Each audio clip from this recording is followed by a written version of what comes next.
கிடையாது கிடையாது. எது கதிர் அந்யதா, அந்த ஹரியை தவிர வேறு கதி, இந்த நாம சங்கீர்த்தனத்தை தவிர வேறு கதி இல்லை என்றெல்லாம் காட்டுகிறார்கள். பாண்டவர்களுடைய வம்சத்திலே சதானீகன் ஒரு 5-6 தலைவர்கள் கிடையாது. சதானீகன் ஒரு ராஜா இருந்தான். அந்த பாண்டவர்களுடைய வம்சத்திலே வந்தவன். அவன் நல்ல நல்குடி பிறப்பு, பரம சாத்விகன், அறநெறி தவறாது அரசாண்டு கொண்டு வருகிறான். அப்படி வரக்கூடிய காலத்திலே அங்க சௌனக பகவான் சொல்லக்கூடிய ஒரு ரிஷி அவரிடத்துல போறான். அவன் சொல்றான், அவரிடத்துல என்னுடைய நல்ல மேலான கதி அடையணும், உஜ்ஜீவனம் அடைய வேண்டும், அதற்கு உண்டான விஷயங்களை எனக்கு தெரிவிக்க வேண்டும் அப்படின்னு இந்த சௌனக பகவான் கிட்ட சதானீகன்றவன் கேட்கிறான். அவர் சொல்றார், இந்த காலம் இந்த மாதிரி கேட்கறீங்க, இந்த காலமோ கலிகாலம், இங்க ஜாஸ்தியா இருக்கக்கூடியதுன்னா தீவினைகள் தான் ரொம்ப ஜாஸ்தியா இருக்கக்கூடியது. இந்த தீமையை பண்றத தவிர வேற ஒன்றுத்துக்கும் அதிகாரியை இவ்விடத்துல இல்லை. ஆனால் இதிலிருந்து நீ மீண்டு வர வேணுமானால் ஒரே ஒரு விஷயம் நீ பண்ணலாம், சர்வாதிகாரமான பகவன் நாமமே ஆத்மாவுக்கு உஜ்ஜீவனம். ரொம்ப ரொம்ப கூர்மையா கவனிக்க வேண்டியதுன்னா சர்வாதிகாரம் அப்படின்னு சொல்றார். சர்வாதிகாரம்னா நான் யார் பண்ணலாம் அப்படின்னு கேட்டா, நான் பண்ணலாம், நீங்க பண்ணலாம், இன்னொருத்தர் பண்ணலாம், யார் வேணுமாலும் பண்ணலாம், ஒரு பசு பண்ணலாம், பக்ஷி பண்ணலாம், யார் வேணுமாலும் பண்ணுவதற்கு தகுதி இருந்த, பண்ணுவதற்கு முடிந்தால் யார் வேணுமாலும் பண்ணலாம். சர்வாதிகாரம் இது விஷ்ணு தர்மம்ன்ற ஒரு புஸ்தகத்துல இதுல கிரந்தத்துல காட்டக்கூடிய விஷயம் இது.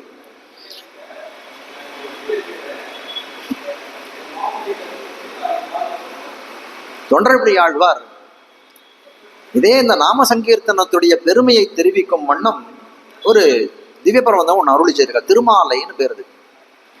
அதுல முதல் பாசுரம் இந்த நாம சங்கீர்த்தனத்தை தான் உட்கொண்டு இருக்கிறது. காவலில் புலனை வைத்து கலிதன்னை கடக்க பாய்ந்து நாவலில் துழிதருகின்றோம் நமந்தமர் தலைகள் மீதே மூவல கொண்டு விழுந்த முதல்வ நின் நாமம் கத்த ஆவலிப்புடைமை கண்டாய் அரங்கமான கருளானே.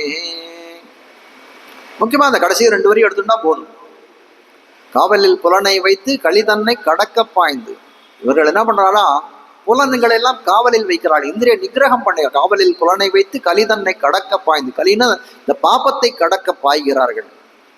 நாவலிட்டு ஒழி தருகின்றோம், நாங்கள் ஜெயகோஷம் நாவலிட்டு ஒழி தருகின்றோம் நமன் தமர் தலைகள். ஜெயகோஷம் பண்ணிட்டு ஒருத்தர் தலைமையில நாங்க காலை வைக்கிறோம். நமன் தமர் தலைகள் மீதே. நமன் தமர்னா யாருன்னா யமகிங்கரர்கள். யமகிங்கரர்கள் மேல தலை மேல வைக்கிறான். ஆவலி புடமை கண்டா எதனாலான்னு கேட்கிறான். நின் நாமம் கத்த,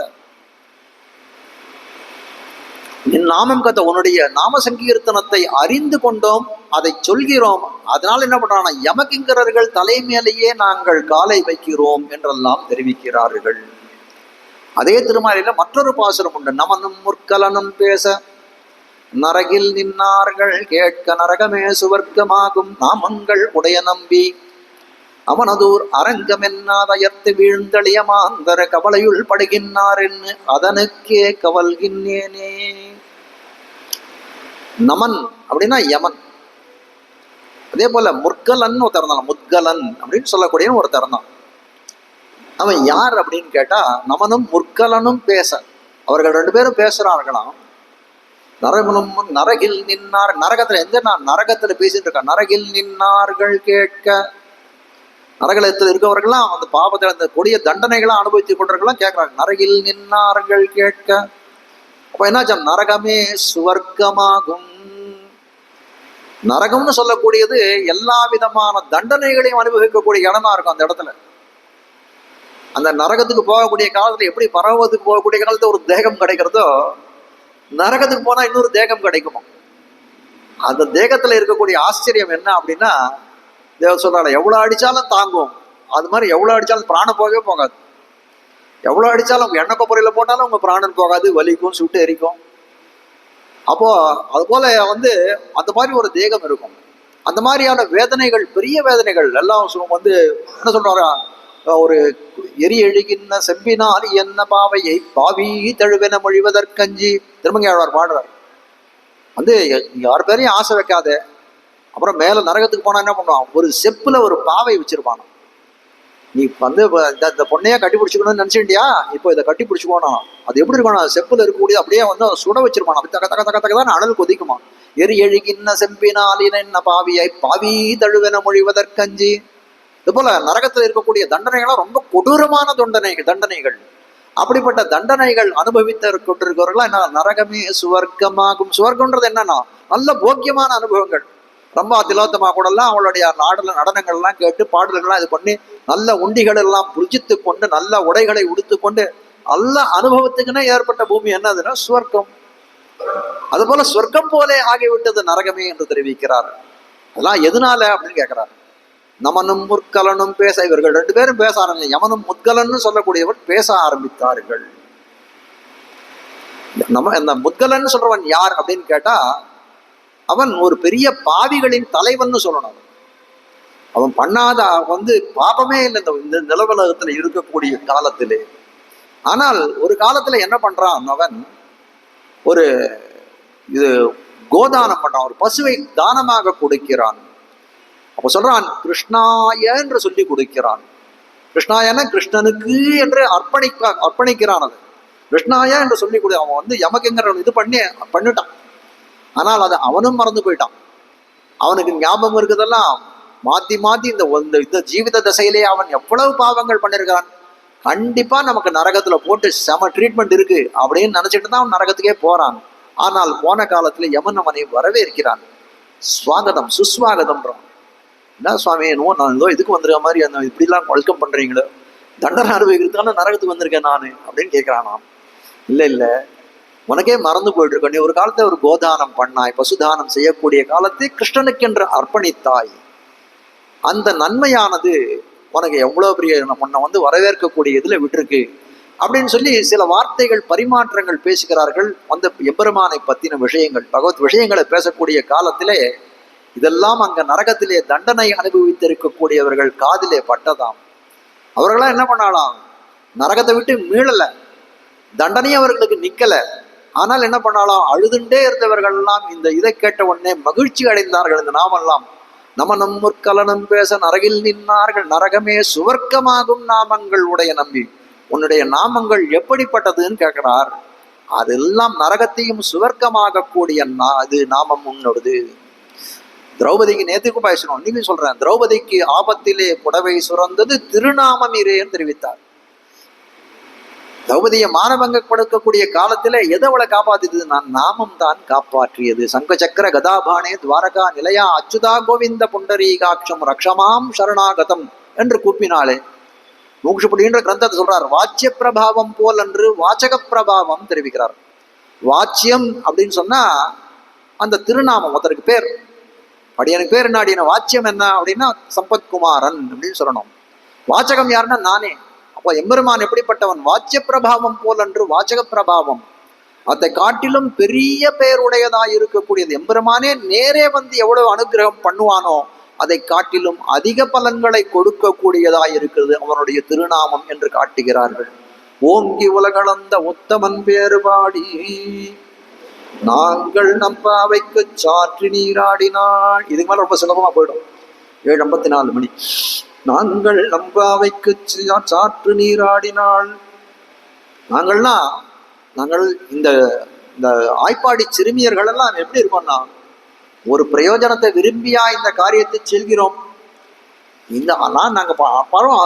அது மட்டும் இல்லை, நாங்கள் அனுஷ்டிக்கக்கூடிய இந்த நோன்பு மற்ற நோன்பை காட்டிலும் விலட்சணமானது. நம்பாவைக்கு சாற்று நீராடினால், இந்த நோன்பை வியாஜகமாக கொண்டு கொண்டாடினால என்ன கிடைக்கும், தீங்கின்றி நாடெல்லாம் திங்கள் மும்மாறி பெய்து. தீங்கின்றி நாடெல்லாம், அந்த மழையில அதிவிருஷ்டி அனாவிருஷ்டின்னு 2 உண்டு. ஒன்று அதிவிருஷ்டி அப்படின்னா நிறைய மழை பெஞ்சு, இப்போ ஒன்று பேஞ்சு கிடக்கிறது, இல்லை காஞ்சி கிடக்கிறதுன்னு சொல்லுவாங்க. அதுபோல அதிவிருஷ்டி அனாவிருஷ்டி, பெய்யறது ஒன்று பெய்யாதே இருக்கிறது ஒன்று. ஆனால் இவர்கள் வேண்டக்கூடிய மழையானது எப்படி இருக்க, தீங்கின்றி நாடெல்லாம் திங்கள் மும்மாறி பெய்து. பெய்யக்கூடிய மழை எந்த தீங்கும் இல்லாத நன்மை பயக்கக்கூடிய மழையாக இவ்விடத்திலே இருக்க வேண்டும். திங்கள் மும்மாறி பெய்து, 3 நாள் பெய்யணும் மாசத்துல. திங்கள்னா மாசம், மாசத்திலே 3 நாள் பெய்ய வேண்டும். தீங்கின்றி நாடெல்லாம் திங்கள் மும்மாறி பெய்து. 3 நாள் பெய்யணும். எப்படி பெய்யணும்ன்றார், 9 நாள் வெயில் காயணும், 1 நாள் மழை பெய்யணும். 9 நாள் வெயில் காயணும், ஒரு நாள் மழை பெய்யணும். அப்படிதான் 30 நாள் இந்த மாதிரி பெய்ய வேண்டும். திங்கள் மும்மாறி பெய்து மழை பெய்யணும். மழை பெய்யணும்ன்ற யாருக்காக மழை பெய்யணும்? வேதமோதிய வேதியர்க்கோரு மழை, நீதி நன்னறி மன்னவர்க்கோரு மழை, மாதர் மங்கையர் கற்பினுக்கோரு மழை, மாதங்களில் 3 மழையென கொள்ளுக. யாருக்காக இந்த 3 மழை பெய்யணும்னா வேதமோதிய வேதியர், வேதமோதியவர் வேதியர்கள்லாம் இருக்கார்களே அவர்களுக்காக ஒரு மழை பெய்ய வேண்டும். நீதி நன்னறி மன்னவர்க்கோரு மழை, நாட்டை அறம் தவறாது நடத்தக்கூடிய மன்னவனுக்காக ஒரு மழை பெய்ய வேண்டும். மாதர் மங்கையர் கற்பினுக்கோரு மழை, எவ்வளவு மாதர்கள் தங்கள் கற்புக்கரசிகளாக இருக்கிறார்களோ அவர்களுக்காக ஒரு மழை பெய்ய வேண்டும் என்றெல்லாம் காட்டுகிறார்கள். தீங்கின்றி நாடெல்லாம் திங்கள் மும்மாறி பெய்து, அதுக்கு மேல சொல்றார் எப்படிப்பட்ட வளம் அந்த திருவாய்ப்பாடிக்கு ஏற்பட வேண்டும். ஓங்கு பெரும் சென்னல் ஊடு கயலுகளை, சென்னல் பயிர்களானது அந்த நெற்பயிர்களானது எப்படி வளரணும்? ஓங்கு பெரும் சொன்ன பெருசா வளரணும், ரொம்ப பெருசா வளருமா கேட்டுக்காரு. ஊடு கயலுகளை ரொம்ப பெருசா வளரணும், ஆனா எப்படி இருக்கணும்? தடித்து இருக்கணுமா, அதெல்லாம் நல்ல பணத்து இருக்கணுமா அதெல்லாம். ஊடு கயலுகளை, அது நடுவில் என்ன ஓங்கு பெரும் சென்னல் நடுவில் ஊடு கயல்னா அந்த மத்சியங்கள் மீன்களானது போணுமா. எப்படின்னா நெல்லெல்லாம் ஒரு வைர தூண் போல நிக்கிறதா, அதனால கயல்கள் எப்படி போகணுமா, இப்படி நேரம் போகுமா, கயல் இப்படி போகுமா, அப்படிலாம் போறதுக்கு வழியே இல்லையா. அது ஒரு மாதிரி அப்படி சாஞ்சிட்டு போகுமா. ஏன்னா அந்த நெற்பயிர்களான ரொம்ப கனங்கனமா இருக்கு. ஆனால் இந்த அச்சங்கள் எப்படி இருக்குன்னா ரொம்ப பெருசா தான் இருக்கு. அதனால அவர் என்ன பண்றான், அது மட்டும் இல்ல சில சமயங்கள்ல கயல்கள் மத்சியங்கள்லாம் பறக்குமா, மேல வளர்ந்த செருக்காலே மேல் நோக்கி பறக்கக்கூடியதா இருக்கக்கூடியது. இப்படி போகக்கூடிய காலத்துல அந்த நெற்பயிர்கள் நடுவில் குவளை புஷ்பங்கள், பூங்குவளை போதில் பொறிவண்டு கண்படுப்ப, குவளை புஷ்பங்கள்லாம் அந்த நெல் அந்த பூமியிலே இந்த க்ஷேத்திரத்திலேயே வளைஞ்சிருக்குமா. அந்த குவளை புஷ்பம் அந்த நெய்தல் மலர்கள்ல வண்டுகளானது உட்கார்ந்து தேனை பானம் பண்ணி கொண்டு இருக்குமா. எவ்வளவு அழகா இயற்கையை வர்ணிக்கிறார் பாருங்க. அது என்ன பண்றதா, இந்த மீன்கள் எல்லாம் இப்படி அசைஞ்சு அசைஞ்சு அசைஞ்சு போகக்கூடிய காலத்துல அந்த அதனுடைய ஏதோ ஒரு பாகம், அந்த மீனுடைய பாகம் பட்டுதுன்னா அந்த கோழை புஷ்பம் இப்படி அப்படியே ஆடுமா. ஆடக்கூடிய காலத்துல எப்படி இருக்குன்னா அந்த வண்டானது ஒரு ஊஞ்சல் ஆடுவதை போல பூங்கு வளை போதில் வந்து தேனை குடிச்சிட்டு தூங்கக்கூடிய மயக்கத்திலே தூங்கக்கூடிய வண்டுகளுக்கு தாலாட்டு பாடுவது போல ஒரு ஊஞ்சலை ஆட்டுவது போல இருக்கலாம்.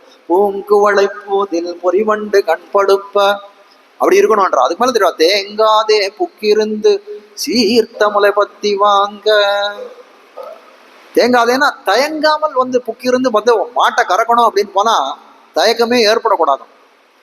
ஏன் தயக்கம் ஏற்படும் அப்படின்னா அந்த மாடுகள் வாங்க குடம் நிறைக்கும் வள்ளல் பெரும்பசுக்கள், குடம் குடமா நிறைக்கக்கூடிய வள்ளல் பெரும்பசுக்கள் போய் வந்து கறக்கிறதுன்னு உட்கார்ந்தாய். ஆனால் நிக்காத ஒரு மழை பெய்வதை போலே அதிவிருஷ்டியை போலே கொட்டி கொண்டிருக்கக்கூடிய பால், வாங்க குடம் நிறைக்கும் வள்ளல் பெரும்பசுக்கள், நீங்காத செல்வம் நிறைந்தேலோர் எம்பாவாய்.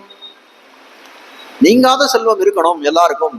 இப்படிப்பட்டவர்கள் எங்களுக்கெல்லாம் இந்த கிருஷ்ணனுடைய ஒரு சம்ஸ்லேஷம் ஏற்பட வேண்டும் அப்படின்னு ஒரு இது பண்ணார்கள் இல்லையா, அவர்களுக்கெல்லாம் நீங்காத செல்வம் ஏற்பட வேண்டும்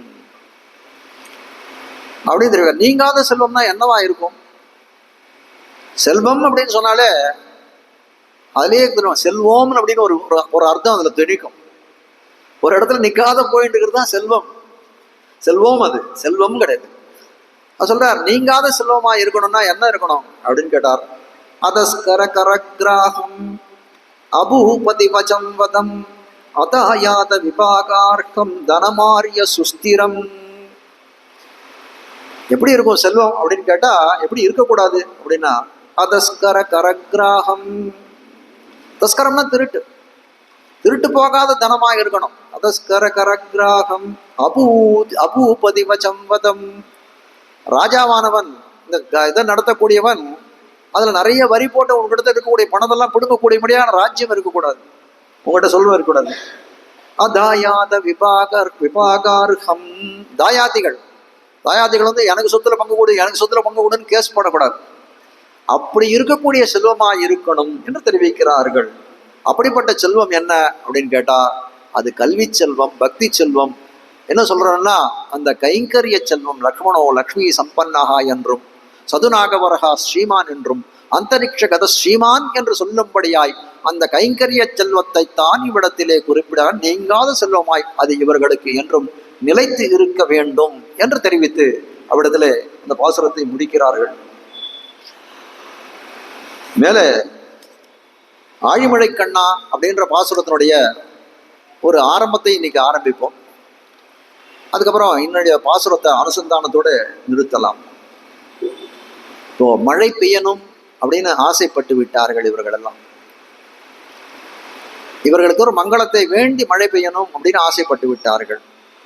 இவர்கள் ஆசைப்பட்டார்கள் அப்படின்னு தெரிஞ்ச உடனே ஆழிமழை கண்ணா, ஆழிமழை கண்ணான்னு சொல்லக்கூடிய பர்ஜன்ய தேவதை, அந்த மழைக்கு அதிபதியாக இருக்கக்கூடிய வருணன்னு சொல்றான் இல்லையா, அந்த வருணன் என்ன பண்ணான்னா அவன் நேரம் வந்துவிட்டான்.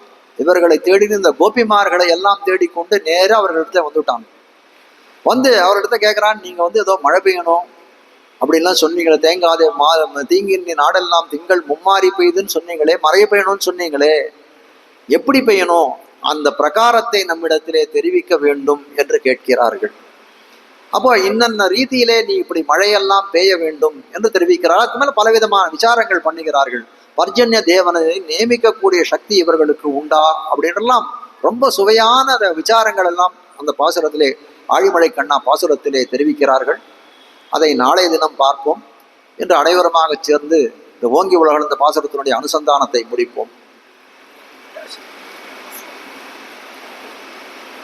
ஓங்கி உலகளந்த உத்தமன் பேர் பாடி நாங்கள் நம்பாவைக்கு சாற்றி நீராடினால் தீங்கின்றி நாடெல்லாம் திங்கள் மும்மாறி பெய்து ஓங்கு பெரும் சென்னல் ஊடு கயலுகள ஓங்குவளை போதில் பொறிவண்டு கண்படுப்ப தேங்காதே புக்கிருந்து சீர்த்த முளைபத்தி வாங்க குடம் நிறைக்கும் வள்ளல் பெரும்பசுக்கள் நீங்காத செல்வம் நிறைந்தேலோர் எம்பாவாய்.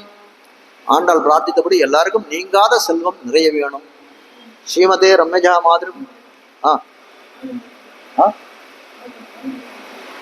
ஆழிமழைக்கண்ணா, ஐயோ ஆழிமழைக்கண்ணா பண்ணிக்கணும். அதாவது இந்த பாசுரத்தினுடைய இதுலயே ஆழிமழை கண்ணா பாசுரம் நீங்க ஆழிமழை கண்ணா ஒன்று நீ கை கரவேல் ஆழியில் புக்கு முகர்ந்து கொடு ஆர்த்தேரி ஊழி முதல்வன் உருவம் போல் மெய் கருத்து வாழியந்தோளுடை பற்பனாவன் கையில் ஆழி போல் மின்னி வலம் புரி போல் நின்னதிர்ந்து தாழாதே சாரங்கம் உதைத்த சரமழை போல் வாழ உலகினில் பெய்திடாய் நாங்களும் மார்கழி நீராட மகிழ்ந்தேலோர் எம்பாவாய்.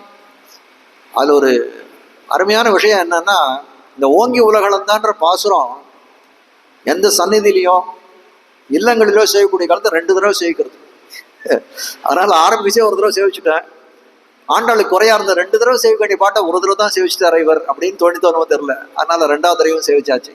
ஸ்ரீமதே ரம்யஜா மாத்ர முனீந்திராய மகாத்மனே ஸ்ரீரங்கவாசினே பூயாத் நித்யஸ்ரீர் நித்யமங்களம் மங்களம் குருவரியாய மங்களம் குணசிந்தவே வாதிபீதிகராரியாய நித்யஸ்ரீர் நித்யமங்களம் ஸ்ரீமத் சுந்தர ஜாமாத்ரு முனிமானசவாசினே அண்ணங்கராரியவரியாய நித்யஸ்ரீர் நித்யமங்களம் தழை நல்ல இன்பம் தலைப்பேதெங்கும் தழைக்கவே லோகா சமஸ்தா சுகினோ பவந்து சமஸ்த சன் மங்களானி சந்து.